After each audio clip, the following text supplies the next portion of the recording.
ने मज़हब को प्रमोट किया। जब एक आइडियोलॉजिकल स्टेट आप बनाते हैं ना, तो जी। फिर उसकी आइडियोलॉजी क्या है, ये फिर आप उस तरह डिटरमिन नहीं कर सकते आप। फिर ये हर कोई अपने तौर पे उस आइडियोलॉजी को डिफाइन करेगा। 1954 में एक मुनीर कमीशन बना था ही नहीं है। आज के मॉडर्न दौर में जो सिविलाइज्ड स्टेट्स हैं, सिविलाइज्ड सोसाइटीज हैं, वहां पे मजहब कोई नहीं पूछता किसी का। ये एक बदतमीजी समझी जाती है कि किसी से पूछा जाए जी कि उसका मजहब क्या है। वैसे भी इंसाफ रिली की बुनियाद पे कौमें नहीं बनती, और दो कौमी नजरिया जो था उसकी बुनियाद नफरत पे थी। यानी आप एक और हालात मजीद खराब हो गए, फिर उसके बाद वो टेररिज्म होता रहा और खराब हो गए, फिर कारगिल हुआ और खराब हो गए, और ये स्टेट लेवल पे हालात बतदरीज खराब से खराब तर होते चले गए।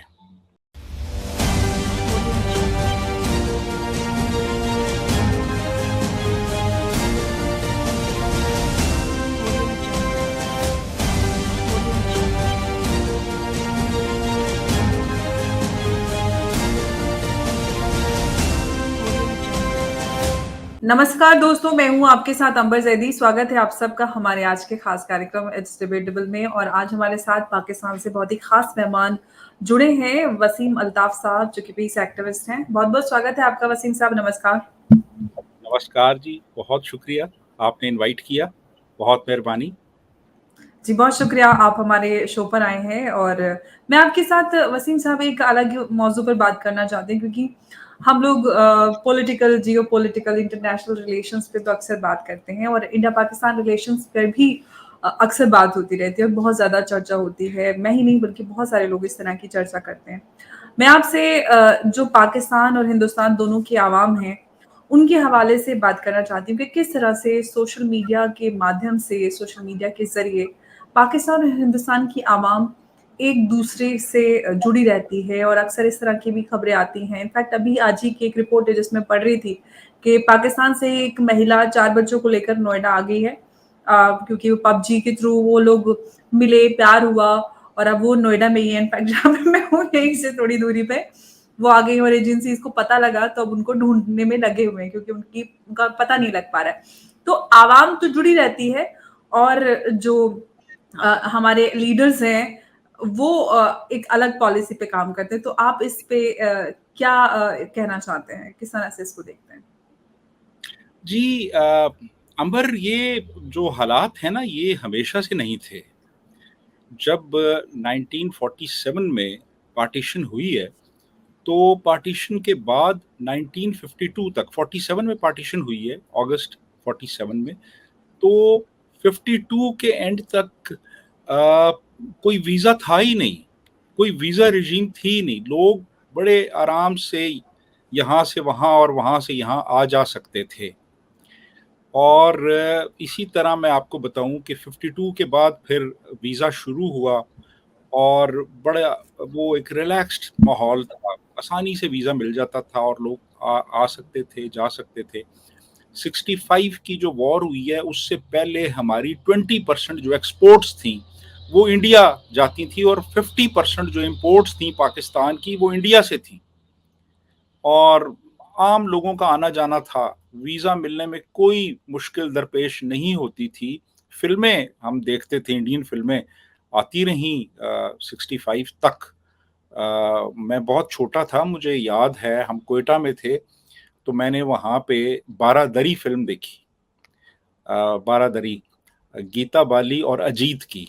और आह फिल्म भी मैंने वहाँ पे देखी, राज कपूर और नरगिस की, मुझे आज भी याद है, बहुत छोटा था मैं। ये 65 से पहले की बात है। लेकिन जब 65 में वॉर हुई है, तो वॉर के बाद फिर हालात बहुत ख़राब हो गए, और बहुत एक बदएतमादी की फ़ज़ा कायम हो गई। और एक तरह से फिर दोनों ममालिक ने एक तरह से एक आयरन कर्टन क्रिएट कर लिया कि यहाँ के लोग वहाँ के लोगों से और वहाँ के लोग यहाँ के लोगों से इंटरैक्ट ना कर सकें। पीपल टू पीपल कांटेक्ट जो था वो बड़ा मुश्किल हो गया। वीज़ा रेजीम बहुत सख्त हो गई, लोगों का आना-जाना बहुत मुश्किल हो गया। लेकिन फिर ये सिलसिला बाद में अच्छा ये फिर 71 की वॉर हुई और हालात मज़ीद ख़राब हो गए, फिर उसके बाद वो टेररिज़्म होता रहा और ख़राब हो गए, फिर कारगिल हुआ और ख़राब हो गए और ये स्टेट लेवल पे हालात बतदरीज ख़राब से ख़राबतर होते चले गए, ठीक है। लेकिन 2004 में एक बहुत बड़ी तब्दीली आई और वो तब्दीली ये थी कि सोशल मीडिया आ गया। इंफॉर्मेशन टेक्नोलॉजी जो थी उसने एक रेवोल्यूशन बर्पा कर दिया पीपल टू पीपल कांटेक्ट में। और टेक्नोलॉजी जो होती है उसको फिर आप किसी और तरीके से ओवर पावर नहीं कर सकते। टेक्नोलॉजी जब आ जाती है तो उसको फिर आप रोक नहीं सकते। वो जो इन्वेजन होती है टेक्नोलॉजी की उस पे फिर आपका कोई कंट्रोल नहीं होता। तो फिर ये हुआ कि लोगों ने इंटरैक्ट करना शुरू कर दिया। आज अब इस वक़्त सूरत-ए-हाल ये है कि मैं इस वक़्त ये मोबाइल उठाऊँ और आप दिल्ली में बैठी हैं, मैं आपसे व्हाट्सऐप पे जितनी देर चाहूँ मैं बात कर सकता हूँ। तो ये जो रेवोल्यूशन आया है, इस रेवोल्यूशन ने बिल्कुल वो पूरा जो स्पेक्ट्रम था पीपल टू पीपल कॉन्टैक्ट का उसको तब्दील कर दिया है और वो जो स्टेट्स ने आयरन कर्टन्स क्रिएट किए हुए थे, वो डिमोलिश हो चुके हैं। जी, अंबर। अंबर आप अनम्यूट कर लीजिए, आपकी आवाज़ नहीं आ रही। जी, अभी आप मुझे सुन पा रहे हैं? जी, जी। जी, मैं यही कह रही हूँ कि आपने बिल्कुल सही कहा कि किस तरह से सोशल मीडिया के थ्रू लोग आपस में जुड़े रहते हैं, दोस्तियाँ भी होती हैं और एक-दूसरे के साथ इंटरैक्शन भी होता है और इनफैक्ट लव स्टोरीज़ भी हमें देखने के लिए मिलती हैं। लेकिन इसका जहाँ तक जितना पॉज़िटिव हम इन्फ्लुएंस देखते हैं, उसके काफ़ी सारे नेगेटिव एस्पेक्ट भी अक्सर सामने नज़र आते हैं। आप इसको किस तरह से देखते हैं कि पॉज़िटिविटी ज़्यादा इन्फ्लुएंस करती है या नेगेटिविटी सोशल मीडिया? क्योंकि दो धारी तलवार है सोशल मीडिया जैसे कि कहा जाता है अक्सर। देखिए अगर तो आप एक जनरल टर्म में बात करें, तो दोनों चीज़ें हैं। पॉज़िटिविटी भी है, नेगेटिविटी भी है। ये बिल्कुल ऐसे ही है जैसे एक प्रिंटिंग प्रेस है। उस प्रिंटिंग प्रेस में आप साइंस की किताबें भी छाप सकते हैं और फ़ोहश किताबें भी छाप सकते हैं। प्रिंटिंग प्रेस तो बुरा नहीं है ना, आप कैसे उसका इस्तेमाल कर रहे हैं। लेकिन अगर इसी चीज़ को हम इंडो-पाक कॉन्टेक्स्ट में देखें, तो मेरा ज़ाती ख़्याल है कि जो पॉज़िटिव इसके एस्पेक्ट्स हैं, वो बहुत ज़्यादा हैं। अगर उनको हम कंपेयर करें इसके नेगेटिव एस्पेक्ट से। मिसाल के तौर जी, पे मैं आपको एग्ज़ाम्पल देता हूँ कि इस वक़्त भी अगर आप एक रेगुलर कॉल करें ना इंडिया में, जी। अपने फ़ोन से, मोबाइल से रेगुलर कॉल करें, तो 5 मिनट के तकरीबन ₹50 आपको देने पड़ते हैं। लेकिन व्हाट्सऐप पे वो फ्री है एक तरह से कि आपने सिर्फ़ वो कनेक्ट होना है थ्रू इंटरनेट, ठीक है जी। तो ये अब कितनी बड़ी एक ये एक मैं समझता हूँ एक एडवांटेज है। फ़ेसबुक पे इस वक़्त 1,75,000 से ज़्यादा लोग मुझे फ़ॉलो करते हैं, जिनमें इस वक़्त मैं आपको बताऊँ कि 24,000 लोग इंडिया से हैं। इंडिया का कोई शहर ऐसा नहीं है, जहाँ पे मेरे फ़ॉलोवर्स नहीं हैं, जो मुझे पढ़ते नहीं हैं, मेरे साथ कोई इंटरैक्ट नहीं करते और ये सोशल मीडिया की वजह से है, ठीक है। और लोग ये समझते हैं कि वर्चुअल रिलेशंस कोई सॉलिड रिलेशनशिप्स नहीं होते, ऐसा नहीं है। 2 दफ़ा मैं इंडिया गया और मैं बहुत से शहरों में गया, लोगों से मिला और उन लोगों से मैं पहले कभी भी नहीं मिला था। लेकिन मुझे ऐसे महसूस हो रहा था कि हम बरस हा बरस से एक-दूसरे को जानते हैं और वो सारे रिलेशंस सोशल मीडिया पे बने, वहाँ उन लोगों से। अभी मैं ऑस्ट्रेलिया गया हुआ था, 1 महीना मैं ऑस्ट्रेलिया में रहा, वहाँ पे भी सब लोगों से मैं नहीं मिला था। लेकिन वो इतनी हॉस्पिटैलिटी अभी सोशल मीडिया से सारे रिलेशंस बने, तो ये गलत है कि सिर्फ़ वर्चुअल रिलेशंस होते हैं। ये बड़े यदि सब्सटैंटिव रिलेशन होते हैं, ये जो सोशल मीडिया पे होते हैं। अच्छा, अब चीज़ ये है मैं आपको कुछ एग्ज़ाम्पल्स देता हूँ ना, वो जो पॉज़िटिविटी की एग्ज़ाम्पल्स कुछ आपको देता हूँ कि अब मिसाल के तौर पे मेरे एक दोस्त हैं जो कि दिल्ली में रहते हैं और उनके जो ससुर थे MK. Jain, squadron leader MK. Jain, वो 1971 की जंग में उनका जहाज़ वहाँ पठानकोट एयर बेस से उसने फ्लाई किया और वो छंब सेक्टर में आया और जहाज़ उसके बाद वो लापता हो गए, उनकी डेड बॉडी नहीं मिली। तो फिर वो जो मेरे दोस्त थे, उन्होंने मेरे से राब्ता किया और उन्होंने कहा कि मेरे जो ससुर हैं, वो उनकी कोई डेड बॉडी नहीं मिली थी, कोई पता नहीं चला था कहाँ गए, तो आप ज़रा पता करवा दें। तो मेरे भाई, जो 71 की जंग में पठानकोट पे बॉम्बिंग करने के लिए गए थे, वो एयर फ़ोर्स में थे। उनको मैंने कहा, तो उन्होंने फिर सारा पता करवाया, पता ये चला कि वो उनकी डेथ हो गई थी। फिर मैं जब दिल्ली गया तो मैं उनके घर गया, मैं गिफ्ट्स लेके गया उनके घर, मिला मैं उनकी वाइफ से भी मैं मिला। Squadron leader MK. जैन उनका नाम था। तो वो फिर उनको मैंने गिफ्ट्स भी दिए, फिर वो बहरहाल काफ़ी वो गमज़दा भी हुईं क्योंकि उम्मीद तो थी ना कि शायद वापस आ जाएँ, लेकिन कोई वो फिर जब क्लियर हो गई बात कि वो ज़िंदा नहीं थे, वो जहाज़ उनका तबाह हो गया था, तो काफ़ी वो परेशान हुई। लेकिन एक वो जो एक उलझन थी वो ख़त्म हो गई हमेशा के लिए। एक और मेरी फ्रेंड हैं नीलू मलिक गौरी, उनके वालिद साहब मुल्तान से थे। तो मुल्तान में वो अपने घर को बड़ा याद किया करते थे, तो उन्होंने मुझे कुछ इंडिकेशंस दी, फिर मैंने एक दोस्त को कहा, वो मुल्तान गया, उनका घर ट्रेस किया, तस्वीरें ली, फिर उनको तस्वीरें वहाँ भेजीं। फिर अ, जिस दिन उनकी सालगिरह थी, उसी दिन वो नीलू ने अपने वालिद साहब को वो तस्वीरें प्रेज़ेंट की कि ये देखिए, ये आपका घर था वहाँ पे। और उन्होंने वो देखा तो उन्होंने कहा कि यहाँ पे मैं पतंगे रखा करता था, उनसे मैं पतंगे उड़ाता था। तो मैंने फिर अपने एक और दोस्त को कहा हुआ था, राजन सोनी को, कि यार तुमने यूँ करना है कि इनके घर एक सफ़ेद रंग की पतंग भी पहुँचानी है, मेरी तरफ से तोहफ़ा। और एक और दोस्त हैं, यदु मेहरा उनका नाम, उनको कहा मैंने कि एक बड़ा-सा केक भी लेके जाएँ मेरी तरफ से। फिर अमृतसर में उसी दिन उनको तस्वीरें भी मिली, उनको केक भी मिला और उनको एक पतंग भी मिली, सफ़ेद रंग की। और उसपे लिखा हुआ था कि काइट फ्रॉम मुल्तान, वो उनको प्रेज़ेंट की गई।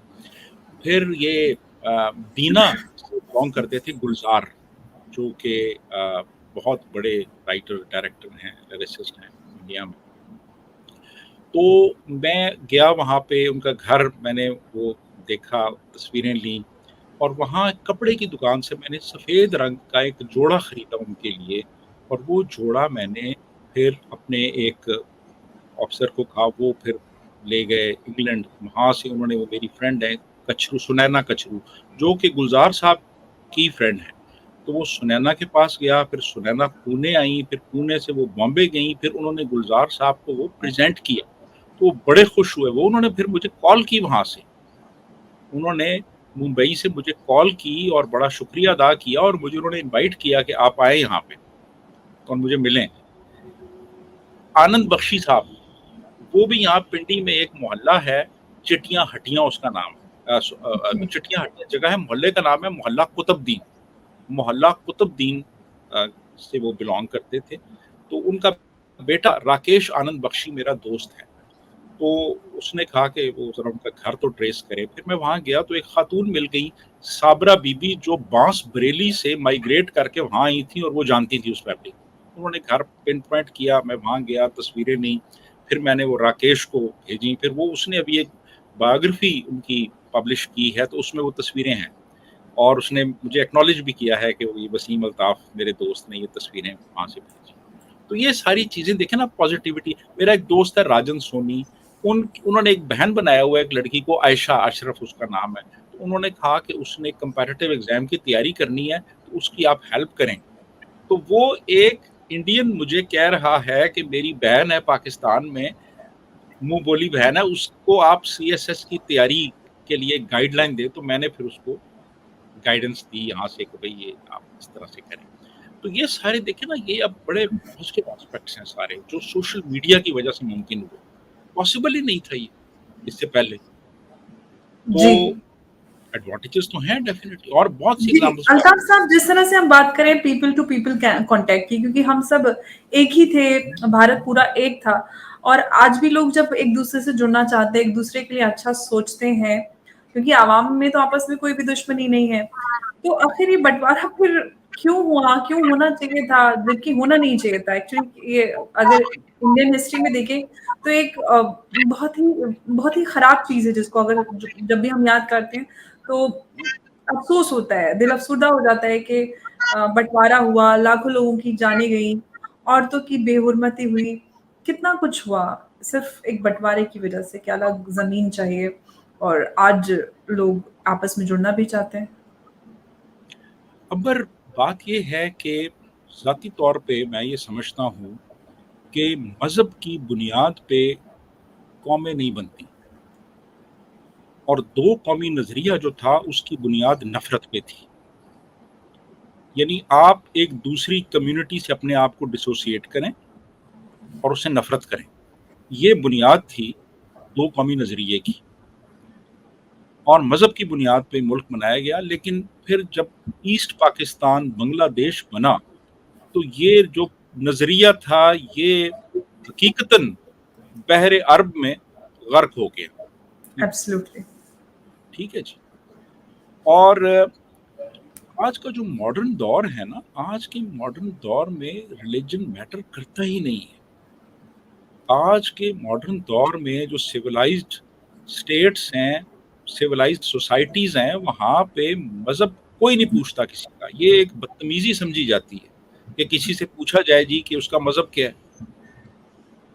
वैसे भी इंसान रिलीजन तो सपोज़िटली एक पर्सनल, बहुत ही पर्सनल चीज़ होती है कि आप क्या मानते हैं, क्या फ़ॉलो करते हैं, वो आपको दिखाने के लिए नहीं होता। आप क्या करते हैं, ये आपका और ऊपर वाले के बीच का एक रिश्ता होता है, और एक ज़रिया होता है कि आप किस तरह से ऊपर वाले के साथ जुड़ते हैं, या आपकी आपका जी, अपना तरीका हो सकता है। जाती मामला है, आपका जाती मामला है। मैंने ये चेक का कोट पहना हुआ है, ठीक है जी, मैं चेक का कोट पहन लूं, मेरा अपना मामला है।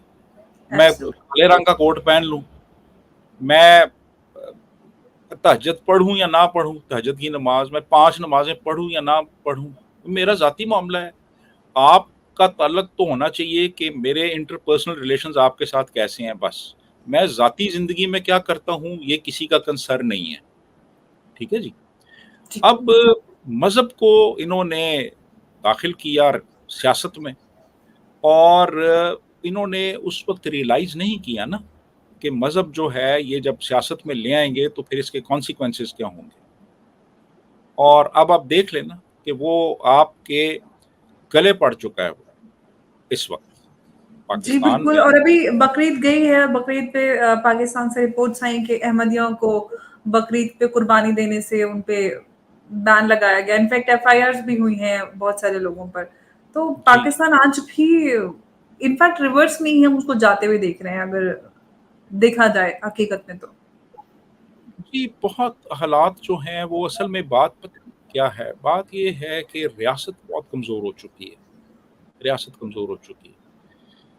और रियासत जब कमज़ोर हो जाती है तो फिर जो भी आपने पास्ट में स्टेप्स लिए हैं, आपने रिलिजन को आपने सियासत में घुसाया है और आपने कवानीन ऐसे बनाए हैं, तो फिर उनको रिवर्स करना बहुत मुश्किल हो जाता है। क्योंकि वो जितना आप स्पेस देते जाएँगे वो फिर वो उतना उतनी स्पेस लेते जाएँगे वो, और अब वो बहुत स्पेस ले चुके हैं वो लोग। तो ये चीज़ है। अब बहरहाल एक लेकिन इसके साथ-साथ मैं एक और भी आपको चीज़ बताऊँ, ये तो है अपनी जगह। लेकिन जितनी रिलिजियोसिटी बढ़ चुकी है, उसका रिएक्शन भी फिर उतना ही स्ट्रॉन्ग आया है सोसाइटी में। यानी बेशुमार लोग हैं जो मेरी तरह सोचते हैं कि यार ये क्या है? यानी हर जगह पे आपने मज़हब को दाखिल कर दिया। वो सियासत है, वो मईशत है, वो आपकी माशरत है, हर जगह पे। और इतना एक्सेसिव आपने मज़हब का इस्तेमाल हर जगह पे शुरू कर दिया है, तो फिर होता क्या है कि वो एक तरह की एक बंदा कुछ उकता जाता है, उकताहट होने लगती है। एक अजीब-सी एक आपको ना एक एक कैफ़ियत आप महसूस करते हैं कि यार ये क्या है? यानी आप जी निकाहनामे में बताएँ कि आपका मसलक क्या है? आप फ़लाँ लोग जिसको एक मानते हैं जो भी मानते हैं, उसको आप कंडेम करें, उसको आप गालियाँ निकालें, उसके बारे में आप ये कहें। आप कुर्बानी नहीं कर सकते, आप कीर्तन नहीं कर सकते, ठीक है? अच्छा, आप ये नाम नहीं रख सकते, आप सलाम नहीं कर सकते, यार ये क्या है? तो ये सारी चीज़ें जो एक पढ़ी-लिखी क्लास है, जो एनलाइटेंड क्लास है, जो लिबरल क्लास है, जो प्रोग्रेसिव क्लास, जो आगे जाना चाहती है, जो इस मुल्क को एक प्रोग्रेसिव रियासत के तौर पे देखना चाहती है, उनको बहुत ज़्यादा ये चीज़ें पिंच कर रही हैं कि यार ये क्या हो रहा है? तो लोगों को अब एक तरह से ये जो बिगेटरी है ना, इससे नफ़रत होने लगी है। लेकिन नाउ अल्ताफ साहब आपको नहीं लगता कि बहुत देर कर दी पब्लिक ने, या जो वो लोग जो एक क्लास है जिसको रिएक्ट करना चाहिए था वक्त पे, क्योंकि अहमदिया और काफी सारे लोगों के खिलाफ कानून भी बने कि वो ईद नहीं मना सकते, सलाम नहीं कर सकते, खुद को मुसलमान नहीं कह सकते, अपनी जो इबादत गाह है उसको मस्जिद नहीं कह सकते। पहले नहीं आवाज उठानी चाहिए थी इसके खिलाफ, क्योंकि अब तो ये सारी चीजें बहुत ज्यादा बढ़ चुकी हैं। इनफैक्ट कहीं ना कहीं हद हाथ से निकल चुकी है जो सिचुएशन है। देखिए ना, बात ये है कि हमारे यहाँ एक तो रियासत ने मज़हब को प्रमोट किया। जब एक आइडियोलॉजिकल स्टेट आप बनाते हैं ना, तो जी। फिर उसकी आइडियोलॉजी क्या है, ये फिर आप उस तरह डिटरमिन नहीं कर सकते आप। फिर ये हर कोई अपने तौर पे उस आइडियोलॉजी को डिफाइन करेगा। 1954 में एक मुनीर कमीशन बना था और जस्टिस मुनीर ने बहुत से उलमाए कराम को बुलाया था और उन्होंने कहा था कि आप ज़रा डिफाइन करें कि मुस्लिम क्या है। तो कोई डिफाइन नहीं कर सका था कि मुस्लिम कौन होता है, उसकी क्या डेफिनेशन है। बल्कि यहाँ तक हुआ कि वो जब बुलाया गया तो नमाज का वक्फा हुआ, तो वो सारे उलमा जो थे वो एक दूसरे के पीछे नमाज पढ़ने को तैयार नहीं थे। वो 2 उधर चले गए, 2 उधर चले गए, 3 उधर चले गए, अलग-अलग। तो अब जहाँ पे ये हालात हों, वहाँ पे फिर आप क्या एक्सपेक्ट करेंगे? तो बात ये है कि कोई भी जो इस तरह की कोई रियासत कोई अगर आइडियोलॉजी इम्पोज़ करती है ना, तो उस आइडियोलॉजी को फिर ज़रूरी नहीं कि हर बंदा वो उसको उसी अंदाज़ में देखे, दूसरे की नज़र से भी देखे। वो फिर हर बंदा अपनी नज़र से देखता है उसको और हर बंदे की अपनी डेफ़िनिशन होती है। तो इसलिए जितनी भी सिविलाइज़्ड स्टेट्स हैं ना दुनिया में, वो रिलिजन को स्टेट अफ़ेयर से अलग रखती हैं। जब आप एब्स्ट्रैक्ट कॉन्सेप्ट्स को आप ले आएँगे ना वहाँ पे, तो फिर एब्स्ट्रैक्ट कॉन्सेप्ट्स को डिफ़ाइन भी फिर बहुत से लोग अपने अंदाज़ में करेंगे और हर एक की डेफ़िनिशन मुख्तलिफ होगी दूसरे से। एब्सोल्युटली। तो इसलिए पाकिस्तान में देर हो गई। उसकी देर देर की वजह ये थी, देर इसलिए हुई कि एक तो रियासत रियासत की अपनी ताकत भी होती है ना, रियासत उस चीज़ को प्रमोट कर रही थी। जी। रियासत प्रमोट कर रही थी उसको और आम आदमी के पास कोई अपना नैरेटिव नहीं था उसको काउंटर करने के लिए। लोग यानी ठीक है, ऐसे थे लोग जो कि अपने तौर पे डिसएग्री करते थे, लेकिन मैस स्केल पे ये चीज़ नहीं हो रही थी। अब सोशल मीडिया ने ये किया है कि अब अपॉर्च्युनिटी एक प्रोवाइड कर दी है हर बंदे को कि वो अपने ख़्यालात दूसरों के साथ शेयर कर सके। तो जैसे प्रिंटिंग प्रेस यूरोप में आया यानी 15वीं सदी में, हुँ।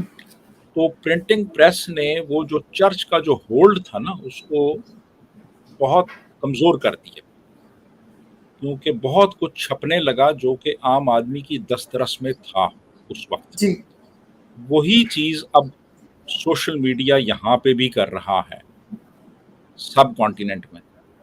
जी, अब बिल्कुल आपने सही कहा। हम देखते हैं इनफैक्ट अब पाकिस्तान के बहुत सारे यूट्यूबर्स हैं जो काफ़ी खुलकर बात करते हैं, जो यंग हैं और जिस तरह का हम एक पाकिस्तान में कोई इस तरह से खुलकर स्ट्रीट पे, सड़कों पर बात करे, वो सोचना भी एक हमें यहाँ पे इंडिया में ऐसा लगता था कि इस तरह की चीज़ें नहीं हो पाएँगी, लेकिन बदलाव आ रहा है सोशल मीडिया के थ्रू। इंडिया की चीज़ें, इंडिया के डेवलपमेंट अचीवमेंट्स के बारे में वो लोगों से आम लोगों से राय लेते हैं।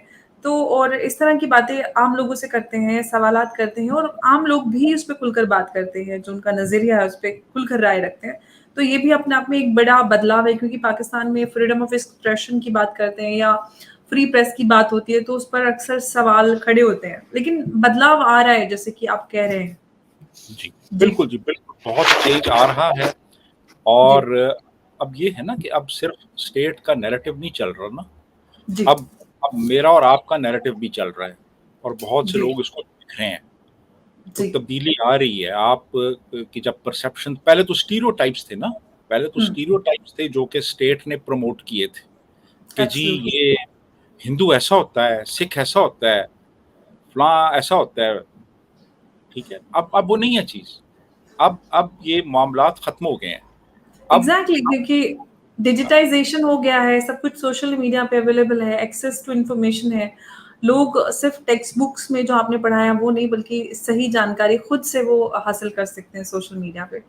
तो बिल्कुल हदें टूटी हैं, लोगों के पास एक्सेस टू इन्फॉर्मेशन है और दुनिया के सभी जगहों पर जाने की आप सोशल मीडिया के थ्रू कहीं भी पहुँच सकते हैं, बात कर सकते हैं, अपनी बात पहुँचा सकते हैं। तो ये एक वाक़ई में एक काफ़ी पावरफुल टूल और एक मीडियम की तरह है, जो कि लोगों को जोड़ रहा है ग्लोबली और दुनिया को भी काफ़ी नज़दीक लेके आ रहा है। अल्ताफ़ साहब, आपका बहुत-बहुत शुक्रिया, आप इस चर्चा में जुड़े और आपने काफ़ी खुलकर इस मुद्दे पर बात की। इसके लिए आपका एक बार फिर से बहुत शुक्रिया। नमस्कार। Thank you very much. बहुत शुक्रिया अंबर, बहुत अच्छा लगा आपसे बात करके। Thank you very much. Thank you.